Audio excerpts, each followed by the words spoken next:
los jóvenes no quieren tener hijos.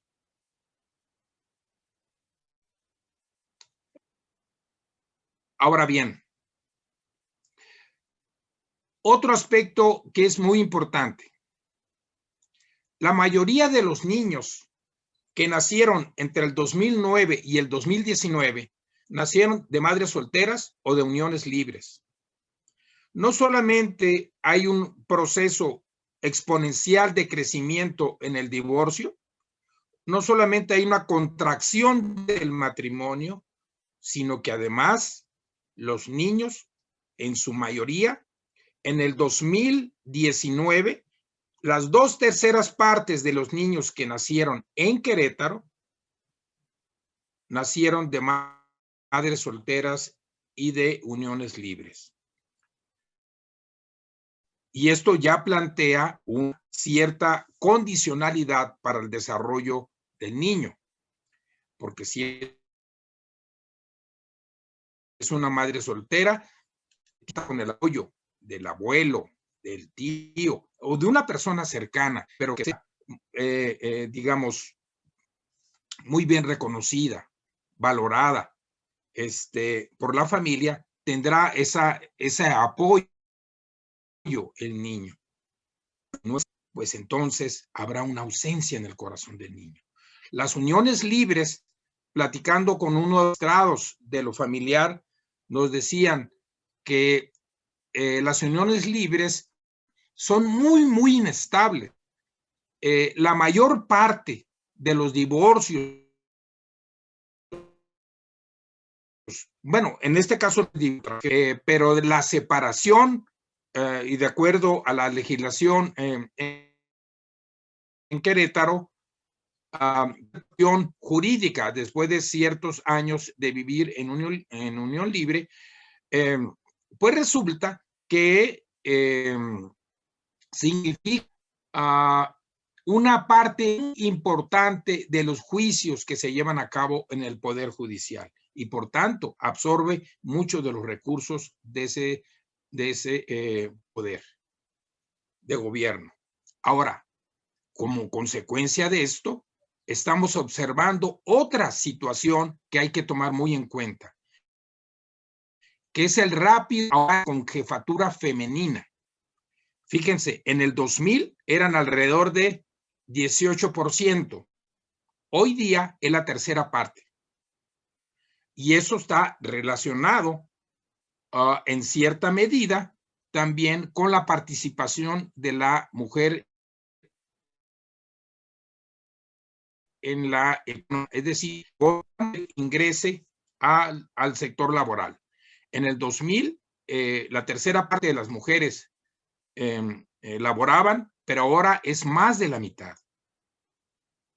¿Quién cuida a los niños? Esa es otra situación de lo más importante. Y además, cuando la madre llega a casa, llega agotada a casa después de esas largas jornadas, y por lo regular lo que sucede es que las madres que trabajan, los ingresos son limitados y entonces ocupan muchísimo tiempo en el transporte público, una hora ida y vuelta, ¿no? O sea que además de sus 8 jornadas de trabajo, unas 2 horas al menos para su transporte. Entonces llegan agotadas a su casa. Entonces, ¿cómo cuidar de los niños? ¿Dónde está papá? En todo este universo social.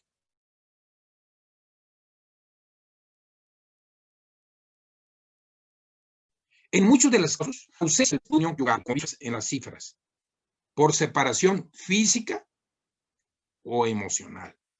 Porque un padre puede estar en casa, pero encerrado sobre sí mismo, o no teniendo el suficiente vínculo afectivo con los hijos, con la esposa. Y eso lo observamos nosotros en consulta. ¿Cuál es el impacto en el corazón de un niño, en su entendimiento del mundo y del amor, la ausencia de papá? Sentido de pérdida, de vacío innatural en el lugar, del padre ausente, en el encargado de asegurar el desarrollo unido y armonioso de la familia. El corazón de un niño que no tiene padre clama al cielo su liderazgo amoroso y su guía cariñosa. Es decir, es un niño que siente un vacío interior. Como decíamos, afortunadamente en la familia mexicana, como lo expresamos de una manera coloquial, donde caben dos, caben tres, ¿no? Entonces, esa solidaridad intergeneracional es un apoyo importantísimo para los pequeños que no tienen a su padre. Y estamos hablando de la tercera parte de los hogares de Querétaro, las que tienen una cabeza de familia a una mujer. Pero también se está dando el caso de que sean hombres. Y las razones son diversas, no voy a entrar en este tema. Y también geográficamente dónde están concentrados en los diversos municipios del estado. En los casos de ausencia del padre, responsabilidad, la imagen paterna del niño se ve apoyado por el abuelito, por el tío, o como decíamos, una persona de probada reputación y de confianza en la familia. Pero también hay otra dimensión de este asunto que hay que cuidar. Cuando los padres se separan, el derecho de continuar con la convivencia de sus padres sin condicionantes, salvo el caso de que en razón de la protección al menor le sea restringido al padre esta.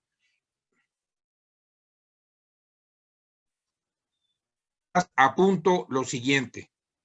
Amigos magistrados de lo familiar nos dicen que en las causales de los juicios de separaciones, de uniones libres y de divorcios de matrimonios, muchas de esas causales tienen que ver con la falta de formación de los cónyuges o bien la falta de ayuda profesional para que puedan resolver sus diferencias sin llegar a la ruptura. Y existe un centro de mediación, el cual tiene una condición de precariedad económica.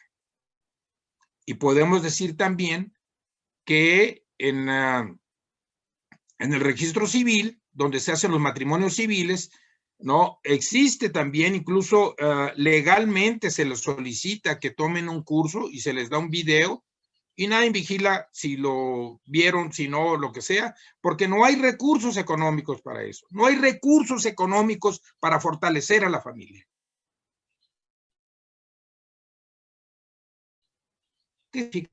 Todos los hombres, para ser plenos, maduros, tenemos que sentir la alegría de la vida, incluso aquellos que por preferencia permanecen célibes. Hay muchas razones de esto. Vivir, bueno, incluso hay una tendencia ahora de los jóvenes, no solamente a no contraer matrimonio, ni tener uniones libres, como esos colibríes, chupando de flor en casita, ¿no? Con esa caparazón de egoísmo para no compartir los frutos económicos de su trabajo. Vivir la vocación de paternidad es dar vida matrimonial o en el celibato. A varias aquí en Querétaro que ayudan a los niños de la calle, por ejemplo, o a las madres solteras. Y a eso están, digamos, dedicando su vida y no contrajeron matrimonio. Es esencial para que un hombre viva la plenitud de la existencia. Esa es la importancia de la paternidad. Miren qué bellísima foto, comunicación emocional.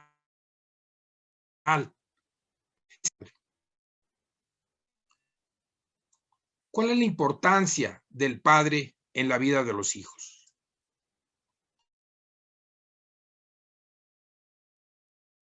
Bueno, en primer lugar, de alguna manera, el orden en el hogar. La disciplina se liga al hombre más que a la mujer.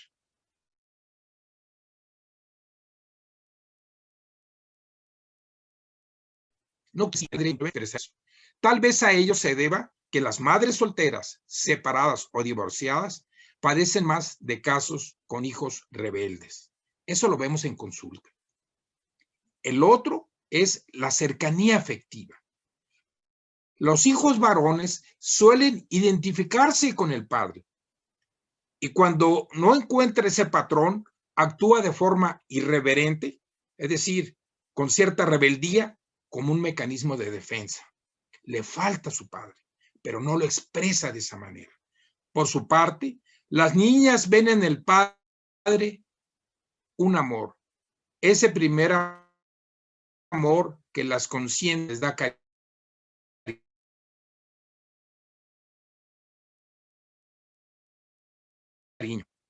Si es, tendrán una imagen, ¿no? Muy sana para contraer matrimonio.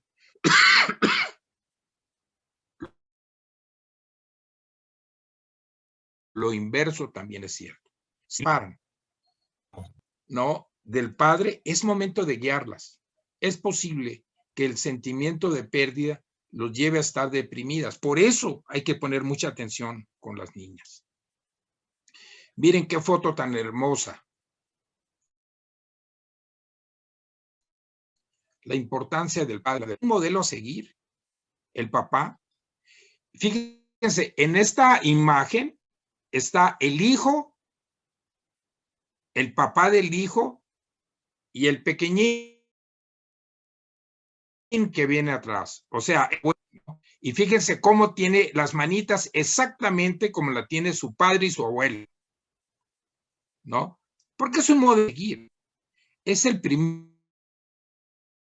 modelo en el que se fijan los hijos. Los aprenden el valor de la responsabilidad y a controlar sus impulsos. Es decir, a tener un dominio sobre sí mismo.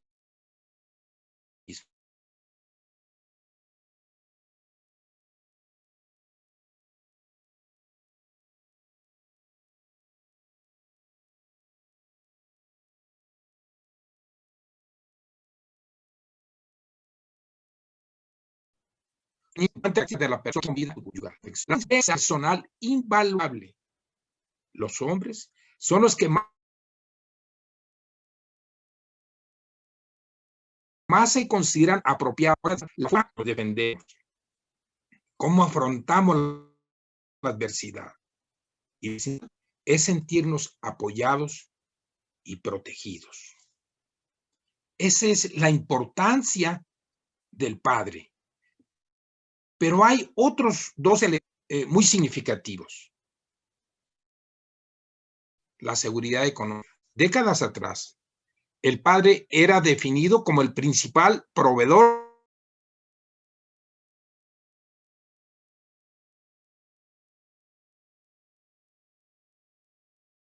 de la familia. En los el peligro a futuro cuando el padre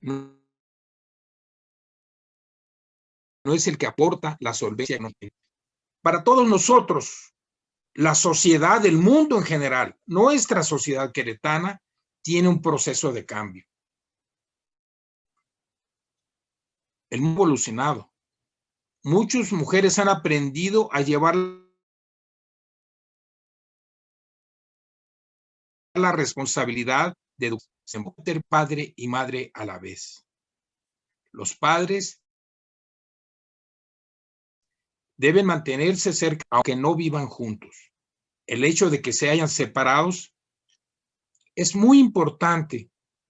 Es muy importante ver, sentir ese corazón del niño que pide a su papá. A los papás se les extraña, aun cuando no se les ha tenido desde pequeños. de manera inconsciente, se siente un vacío que no lo puede llenar la madre. En algunos casos, esta figura, muy afortunadamente, se sustituye por el abuelo, pero también un padrastro. Pero al final del camino, el progenitor no pierde su importancia.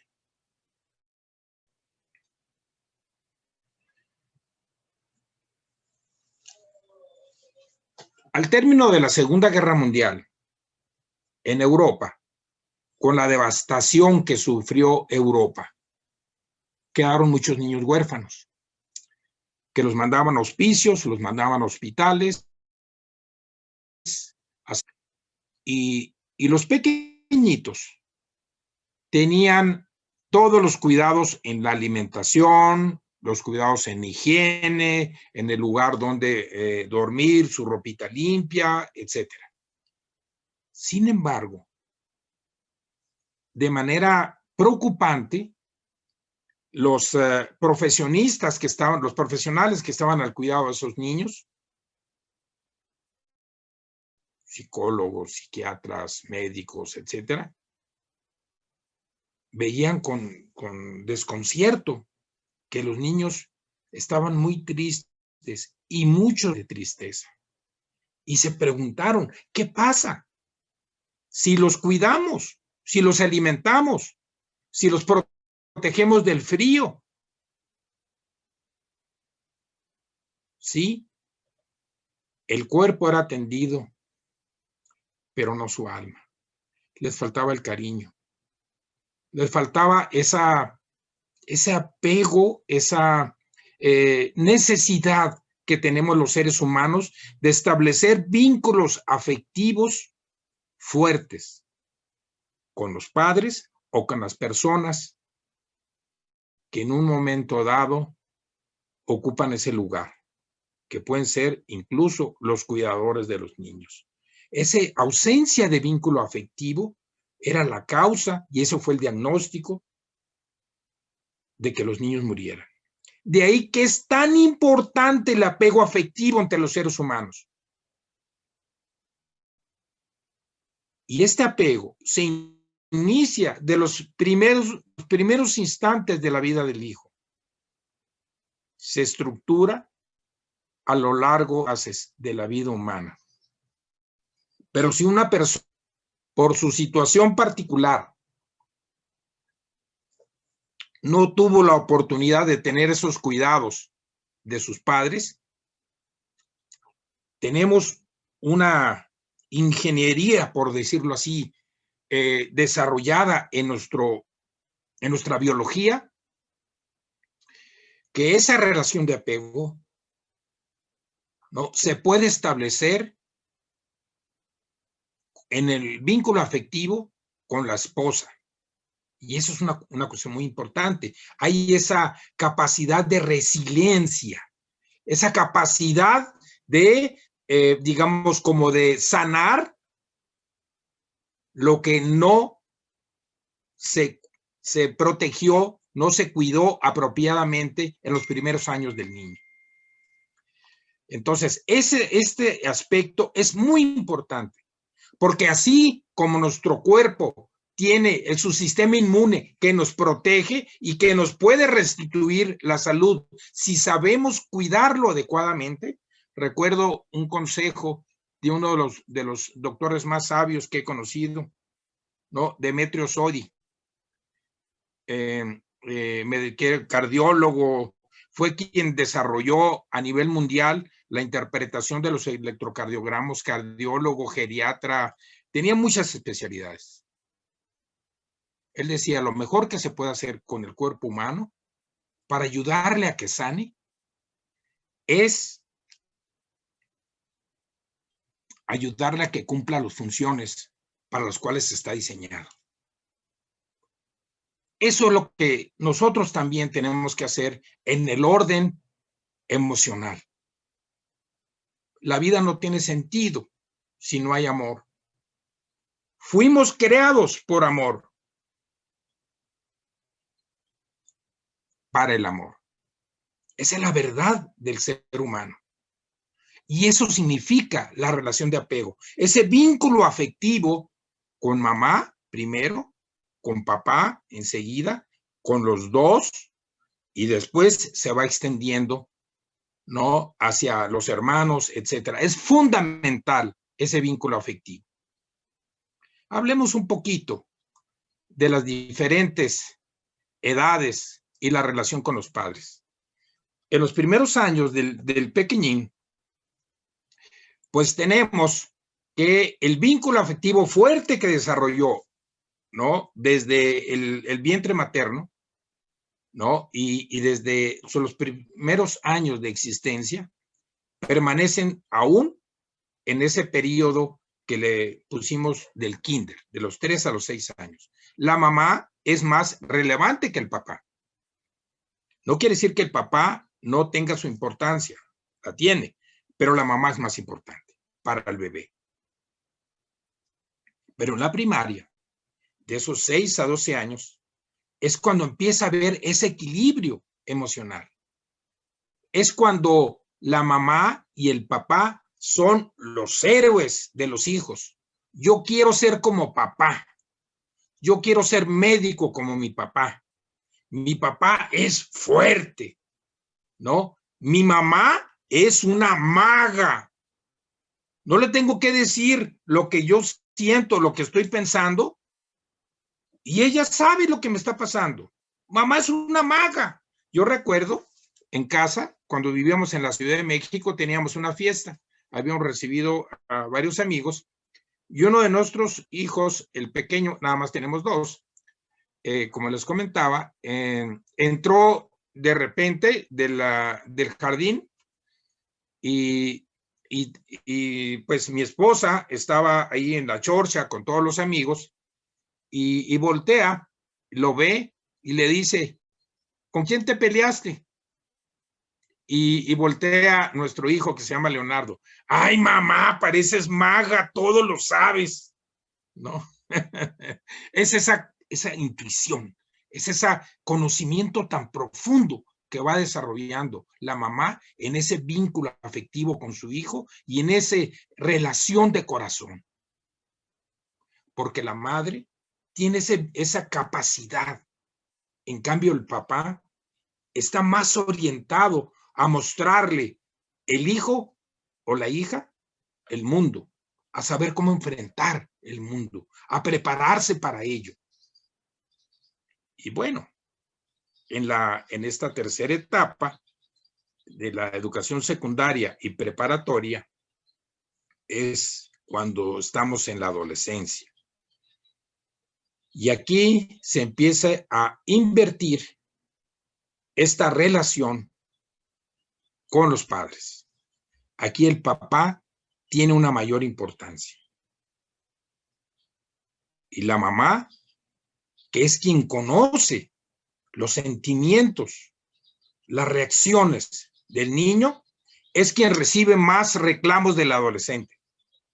Pero el adolescente, en muchas de las ocasiones, no se atreve a hablarle de igual manera a papá, al padre.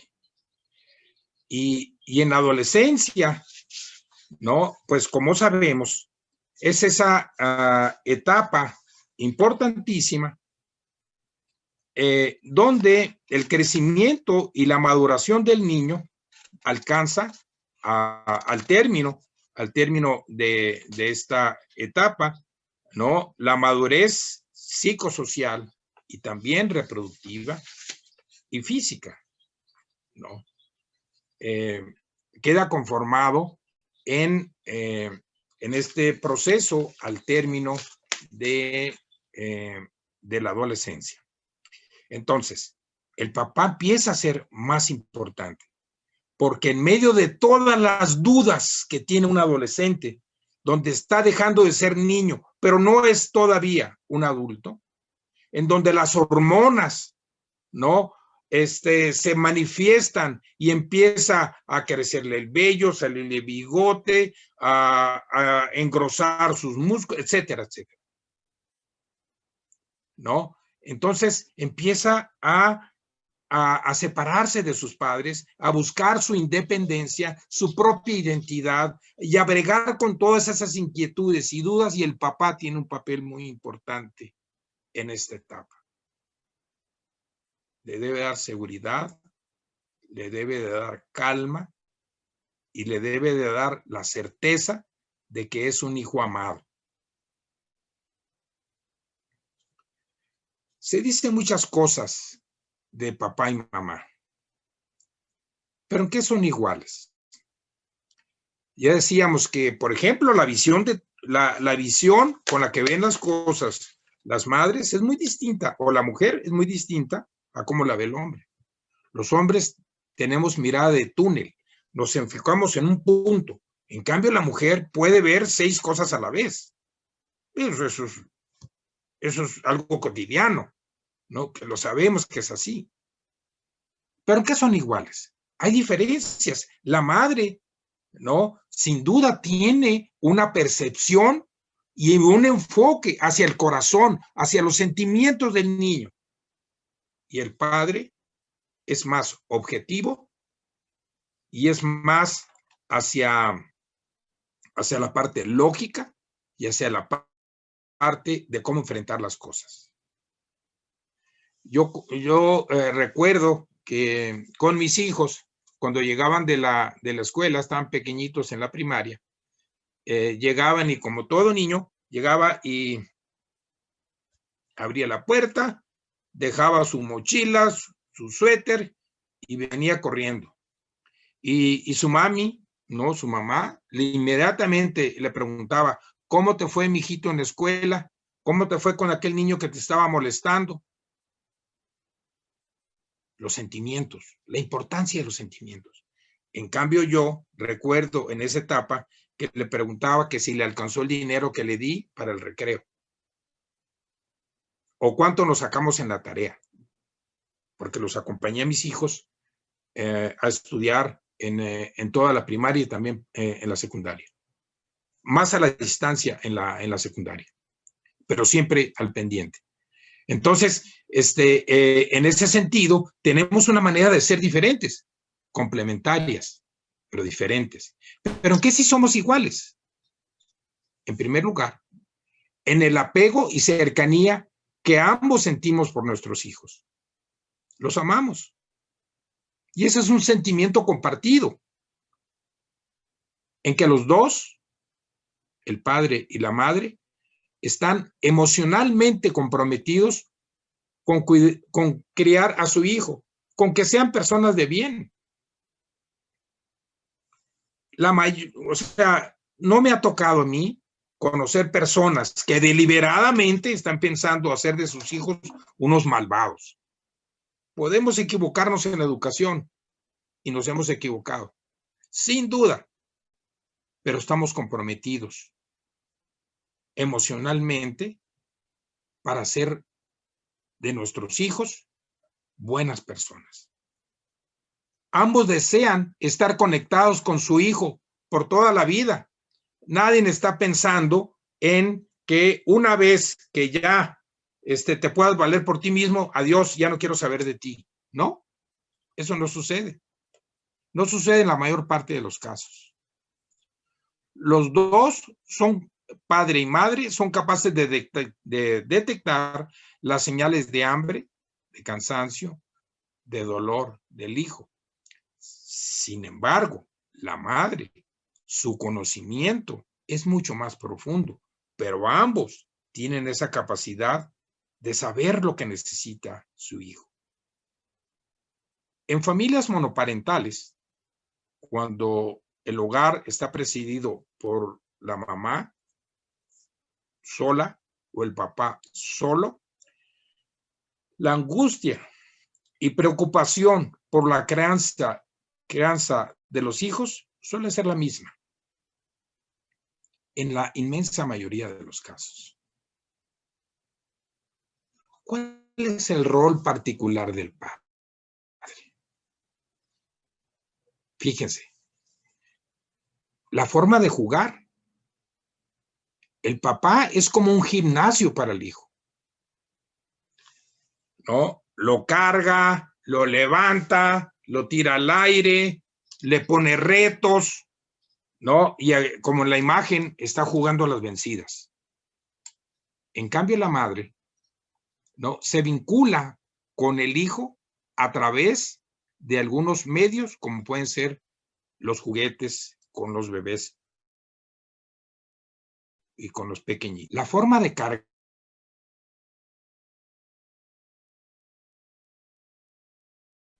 Yo también tenía alguna, una cangurerita. Y siempre la caída del niño va hacia enfrente, de cara al mundo. En cambio, la madre, en esta fotografía, se aprecia muy bien.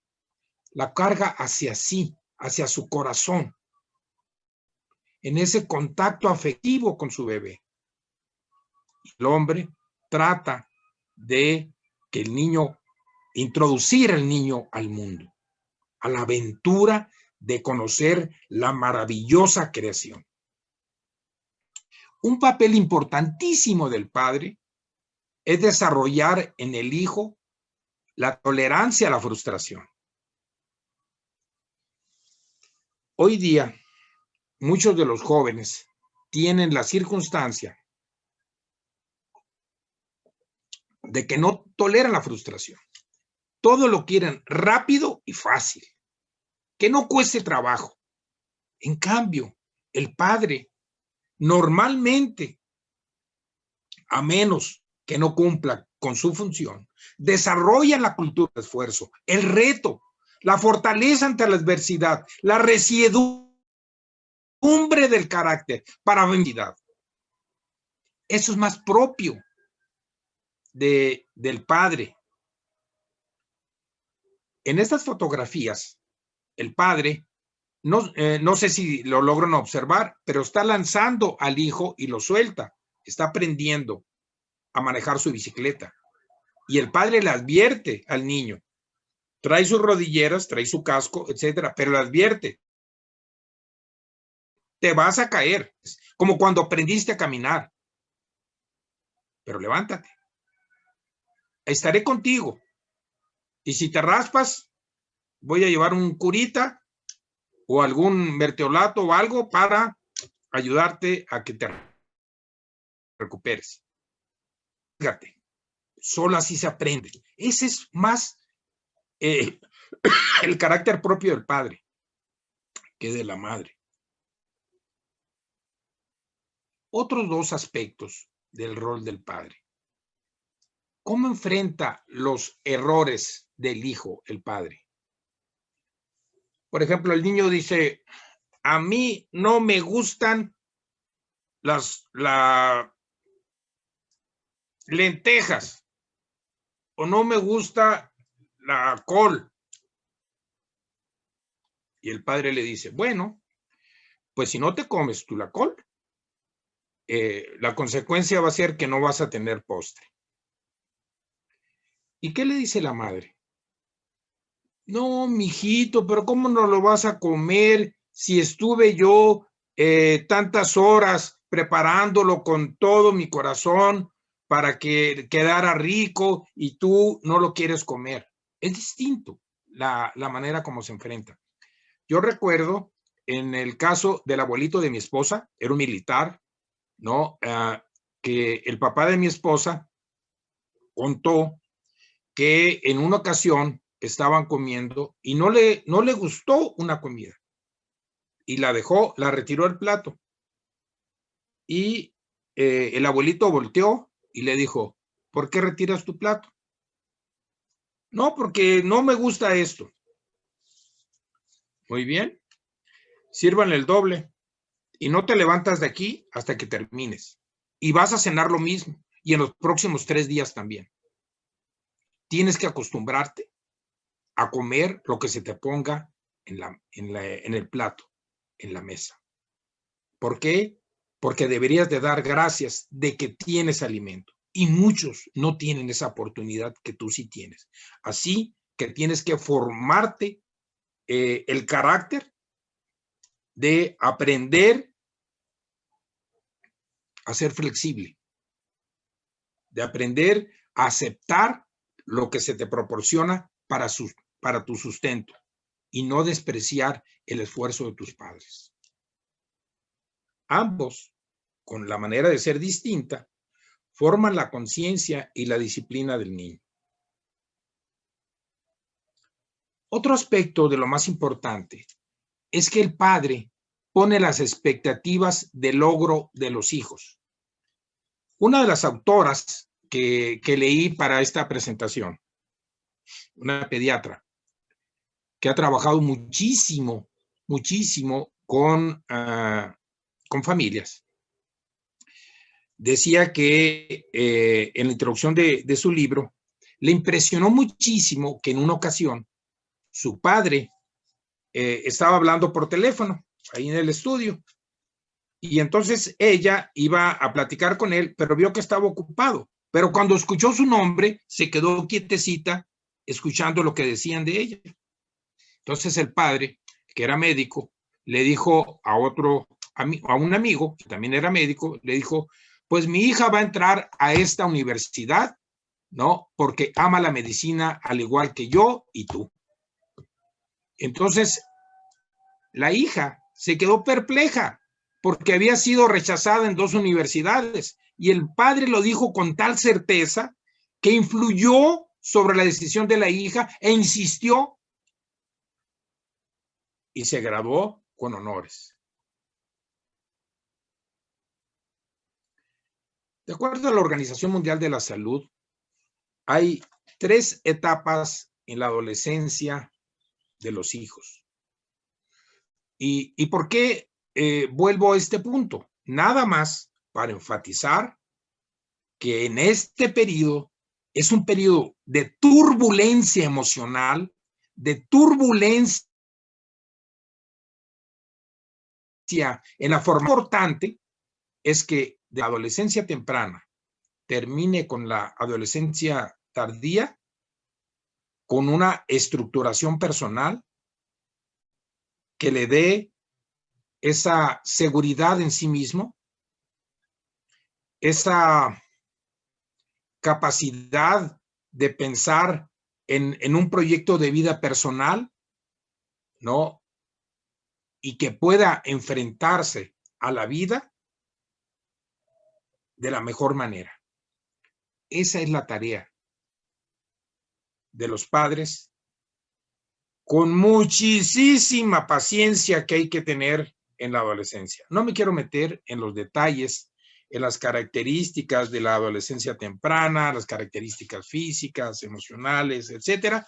Nada más quiero subrayar que en este periodo de turbulencia de los jóvenes tenemos que estar ahí con ellos, que sientan nuestro apoyo, que sientan nuestro respaldo y que seamos prudentes, porque sus hormonas, sus cambios físicos, su dejar el ambiente de protección de un niño empieza a incursionar a lo que será posteriormente un joven y un adulto.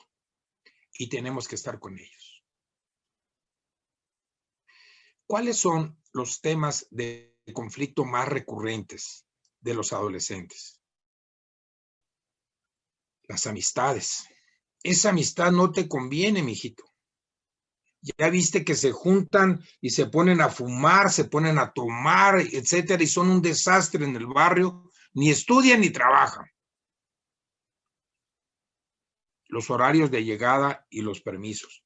Un adolescente siempre intenta ampliar los límites, cada vez más, ampliar los límites, como si esto fuera una cancha, digamos, de básquetbol, tratar de ampliar los límites, ¿sí? Para que pueda llegar más tarde, para que pueda tener el permiso de salir el viernes y el sábado, etcétera. Los deberes de la casa, ¿no? Y aquí hay un aspecto muy importante de cómo enfrentan los adolescentes esta situación en rebeldía. Algunos lo pueden hacer de manera claramente manifiesta con gritos y, como se dice, con gritos y sombrerazos, pero otros de una manera pasiva, ¿no? Y eso es la parte más difícil, cuando alguien es muy pasivo. ¿Por qué? Porque cuando se es pasivo, lo más difícil que hay en este mundo es mover la voluntad de una persona. Es lo más difícil. Cuesta mucho trabajo. Por eso, ¿no? Cuando una persona, cuando un adolescente es así, hay que armarse de paciencia, de constancia y dedicación para ayudarle a que migre de esa actitud de pasividad a una actitud de proactividad. Pero eso cuesta mucho, mucho trabajo, esfuerzo, y eso es una clara manifestación de amor que hay que darle a nuestros hijos. Porque el amor no es un sentimiento, es la voluntad de hacer el mayor bien al ser amado. Eso es el verdadero amor. También en lo que es el dinero que se le da a los hijos, siempre quieren un poco más. Los tiempos de estudio, las notas que sacan en la escuela, ¿no? El tiempo que se la pasan en internet o en redes sociales. Y cuando dicen, no, pues yo ya no estoy dejando de pensar como ustedes son una momisa, ¿no? Ya el mundo es otro, ¿no? Es decir, en ese cambio de valores. Y empieza también a haber esos vínculos con el sexo opuesto, si es un niño con una niña, con una jovencita, ¿no? Y empieza a haber esa relación de aminovios, de que ni son amigos ni son novios, ¿no? Empieza a haber ese acercamiento hacia, hacia las niñas o hacia los niños. Y también el tema de qué es lo que va a estudiar. Empieza aquí también a generarse el dilema de la vocación. Ahora bien, cosas más importantes que hay que ayudar al niño es a la formación del carácter en el adolescente. ¿Y qué es el carácter? Es el autodominio, es el dominio de sí mismo. Fíjense, quien haya estudiado la cultura del México antiguo, sobre todo en el caso de la cultura náhuatl, el doctor Miguel León Portilla, ¿no? Ha desarrollado todo un concepto de que existía una filosofía en esta cultura. Y en esta filosofía, la formación del carácter en la educación era la parte sustantiva. El hacer era la parte secundaria. Lo importante es que tuviera dominio sobre sí mismo y que se pudiera guiar por valores.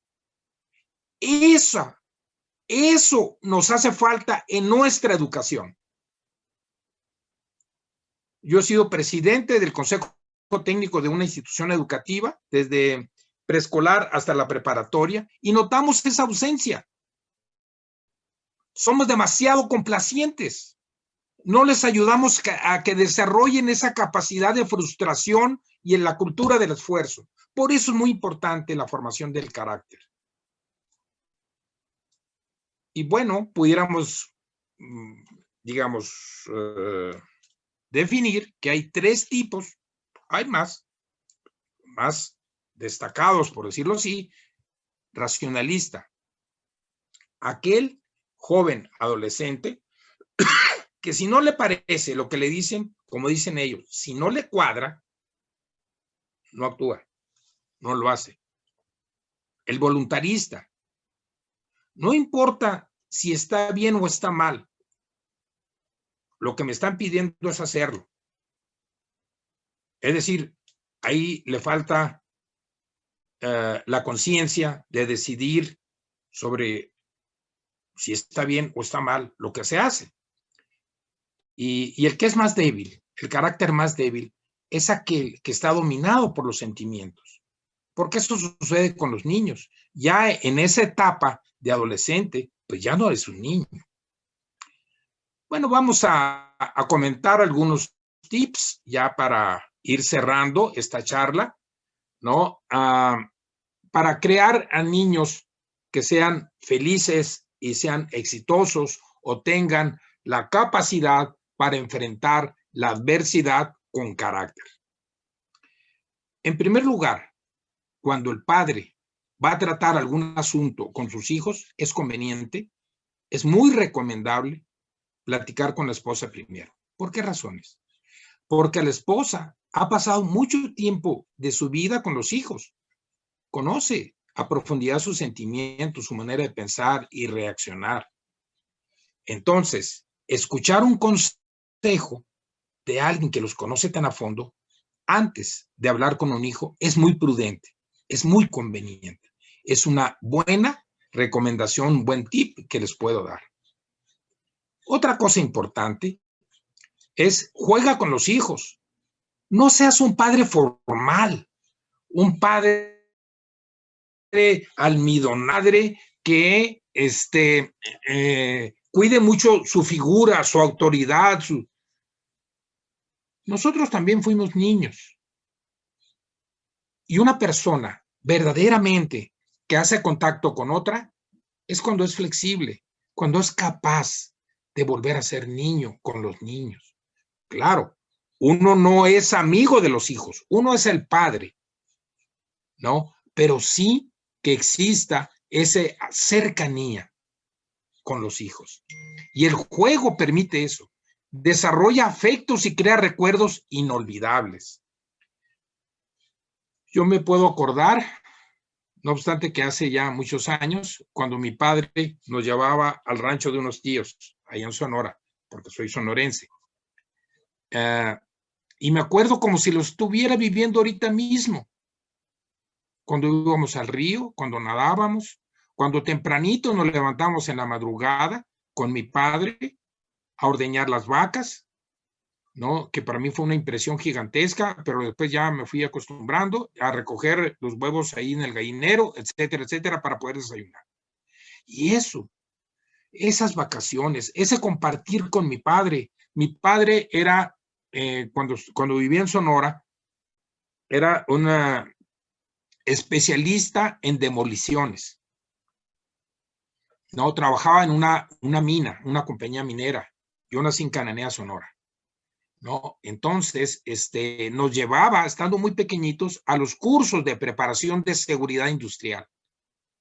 Entonces, o cuando nos llevaba al béisbol, ahí en Sonora, como ustedes saben, somos muy beisbolistas. Y no jugamos fútbol porque dicen que con las botas el problema que hay es que pinchamos los balones, ¿no? Así como cuando se pincha una aceituna, ¿no? Entonces, el juego desarrolla afectos y crea recuerdos inolvidables para toda la vida. Por eso es muy importante, ¿no? Porque le queda al niño esa sensación de que su padre estuvo con él siempre, aunque solamente haya sido por ciertos momentos en la semana o en las vacaciones. Pero son recuerdos inolvidables. Hay estudios que demuestran que enriquece su habla, mejora su expresividad, le enseña a jugar con sus compañeros, les estimula, les anima a asumir riesgos. Además, es decir, a enfrentarse a lo desconocido. El tiempo empleado con ellos se dilata y permanece en la memoria. Son de las cosas que más recuerdan los hijos. Otra de las recomendaciones es: quien tenga fe, reza con sus hijos. En su necesidad de seguridad a la que debe contribuir el padre, les tranquiliza la idea de un mundo ordenado por una mano divina. Cuando rezas con ellos, se sienten seguros. Les recuerdas que aunque tú no estés presente, un ser superior, Dios, seguirá velando por ellos. Por eso es tan importante esta práctica para quien profese, sea una persona estable. En medio del mare magnum emocional que muchas veces se da en la familia con los niños, permanecer tranquilos cuando ellos están nerviosos, cuando van a enfrentar un examen. Hay que ser fuerte cuando los niños están débiles para transmitirles nuestra fortaleza. Y hay que ser valiente cuando nuestros hijos tienen miedo. Ser la voz de la razón, de la verdad, el valor y la fe es lo que se espera del padre, a quienes los niños en cierta edad lo consideran su héroe. Sea una persona honesta. Nada puede poner más en peligro la confianza de un hijo que la mentira. Y hay casos, hemos visto casos en consulta de que los niños dicen: yo he perdido la confianza de mi padre porque vi cómo estaba haciendo trampa en su trabajo. La honestidad, la integridad y la verdad son las cualidades más importantes de un padre. Cuando los niños consideran al padre su héroe, sea un hombre íntegro, sea un hombre en el que pueda confiar, sea un hombre que dice la verdad. Pero lo que es más importante, vive esa verdad, haz la práctica. Porque no hay peor daño que se le pueda hacer a un niño, además de la violencia, que esa ambigüedad que se puede generar en el niño. Donde hoy dices una cosa, mañana dices una distinta, entonces se crea una inestabilidad respecto a la relación con el padre.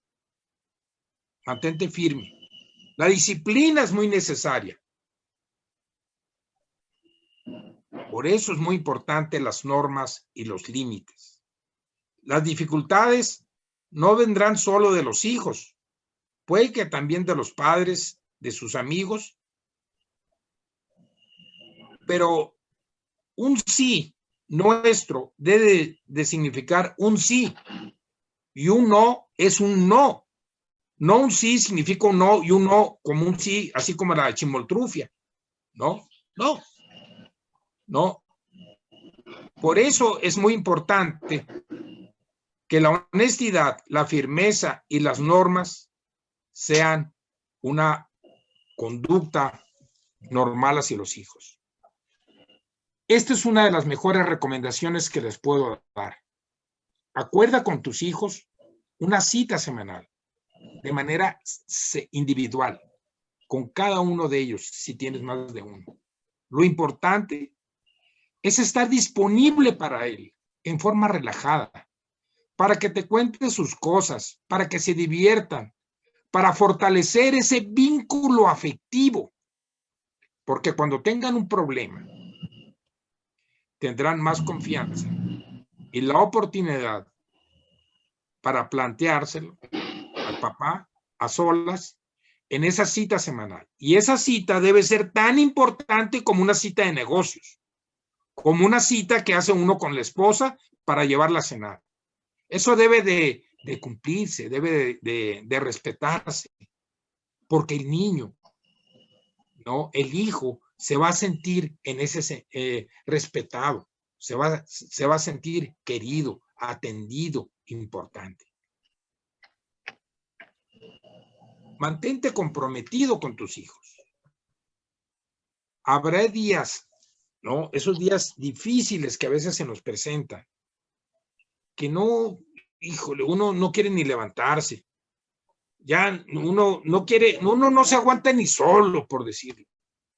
¿No? Ve a la esposa y realmente trae uno así, pues un volcán interno. Está como un adolescente. Pero tendrás que hacerlo de todas formas.